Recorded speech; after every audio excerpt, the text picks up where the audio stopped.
C'était il y a 30 ans, dans ces lieux. Un Grenoblois laissait son empreinte dans l'histoire de la boxe.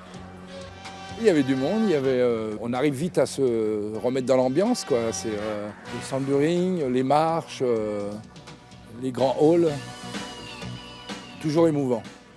C'est toujours émouvant parce que c'est là que je me suis fait connaître du grand public. Le 11 février 1989, au Palais des Sports de Grenoble, devant 8000 personnes, le Français René Jacot défie le grand Donald Curry. L'Américain, surnommé le Cobra, champion du monde depuis plusieurs années, est alors grandissime favori. Il était à peu près 23 h et là, j'entendais René Jacot, champion du monde de boxe. Et là, ouais, c'est un grand moment, un moment extraordinaire. La veille, j'étais connu de Grenoble et le lendemain, j'étais connu de la France entière, voire plus. Donc là, oui, on s'aperçoit qu'un titre mondial, ça dépasse tout, quoi.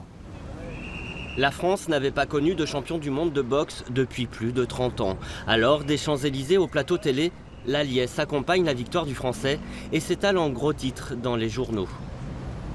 Je pensais jamais qu'un jour j'allais faire la une de l'équipe.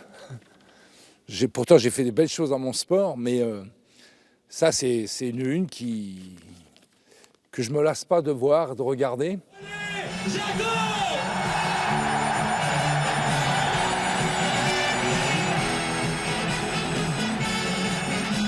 Mais l'Isérois ne savoure pas longtemps son titre.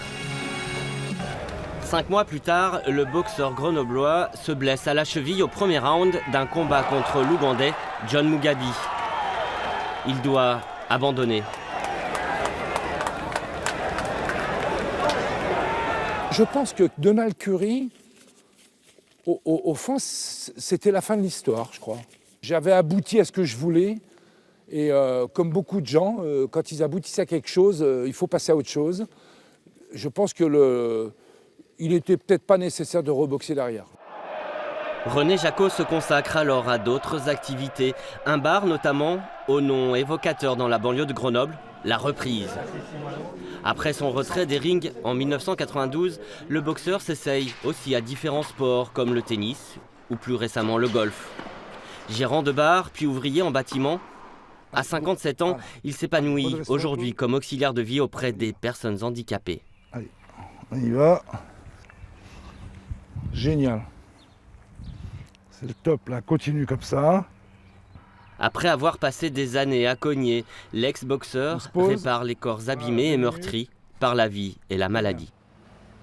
Il y a une vraie relation quoi, qui s'installe entre la personne et nous. Ah, quoi. on est bien amis, hein, tous voilà. les deux, hein. Ouais, et donc on se fait. Et je prends encore des coups. Hein. Non, voilà, il y a une vraie relation, il y a une vraie amitié qui se crée souvent. Et tout en gardant un côté professionnel, il y a une amitié qui se crée, quoi. Donc il vous le fait vite passer le message quand ça va pas. Et quand ça passe, c'est gagné, quoi. C'est déjà un grand plus quoi, dans la vie de chacun, quoi. 30 ans après son titre de champion du monde de boxe, Monsieur Jacot, comme on l'appelle encore aujourd'hui, aide les autres. Et d'un crochet du gauche, il gagne des petits combats quotidiens.